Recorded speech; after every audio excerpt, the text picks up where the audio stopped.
খুব একটা মজার বিষয় পাইলাম, বুঝছেন? মজার বিষয় হলো, আপনাকে যখন জবাব দিবে, আপনার যদি মনে না ভালো লাগে, মন না ভরে, আপনার যদি পছন্দ না হয়, তখন আপনি কি করেন?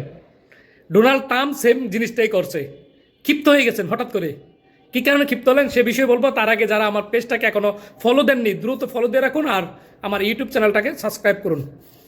যে বিষয়ে কথা বলছিলাম, যে ডোনাল্ড ট্রাম্প ক্ষিপ্ত হলেন, কেন ক্ষিপ্ত হলেন বলেন তো? আপনারা জানেন কিছুদিন আগে ইরানকে যুক্তরাষ্ট্র এক পৃষ্ঠার একটি দেয়, চুক্তিনামা দেয়। সেই চুক্তিনামা অনুযায়ী তাদের যে শর্ত ছিল তার জবাব দিয়েছে গতকাল ইরান পাকিস্তানের মাধ্যমে যে জবাবটা দিয়েছে, সেই জবাব তাদের পছন্দ হয়নি, ডোনাল্ড ট্রাম্পের পছন্দ হয়নি। তিনি এটাকে অগ্রহণযোগ্য বলে মনে করছেন। তিনি ক্ষিপ্ত হয়ে বলছেন যে এটা তাদের পছন্দ হয়নি। তারা যা চায় তা না, মূলত হলো যুক্তরাষ্ট্র চাচ্ছে ইউরেনিয়াম তাদের দেশে নিবে, আর ইরান চাচ্ছে আগে নিজের দেশ এবং তার যে সহযোগী আছে, লেবানন আছে, তাদের সাথে একেবারে স্থায়ী যুদ্ধ বন্ধ করতে হবে। যুক্তরাষ্ট্র এটাতে একটু বেটু দিচ্ছেন। অন্যদিকে এই যে বেটু দিলেন, তার তো চিঠি মনোমতো, মানে তার মন মতো চিঠিটা হয় নাই ট্রাম্পের, যে কারণে তিনি ক্ষিপ্ত হলেন। ক্ষিপ্ত হয়ে তো লাভ নাই, ইরানের সাথে এখন আর ক্ষিপ্ত হয়ে লাভ নাই। ইরানের আর্থিক সংকটটা চলতেছে, ইরানের সব কিছু দাম বেড়ে যাচ্ছে।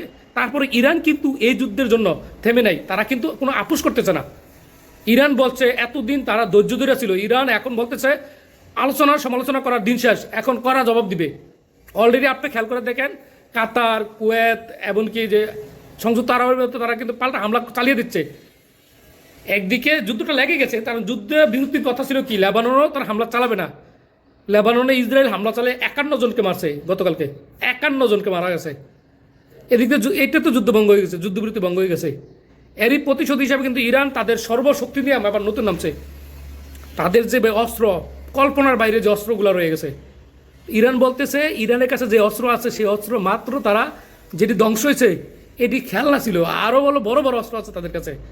তাদের তাদের অর্থনৈতিক খুব চাপে আছে ইরান, তাদেরকে চীন এবং রাশিয়া সহযোগিতা করতেছে, তারপরেও তারা অর্থনৈতিক চাপে আছে। আমরা পাকিস্তান তো তাদের জন্য দরজা খুলে দিছে, তাদের জন্য স্থলবন্দর খুলে দিছে, যে কারণে তারা অর্থনীতি একটু চাঙ্গা আছে। কিন্তু তাদের যে দ্রব্যমূল্য, ওইটির দাম অনেক বেড়ে গেছে। তারপরেও কিন্তু তারা যুক্তরাষ্ট্রের সাথে আপোষ করতেছে না। এটাই হলো দেখার বিষয়।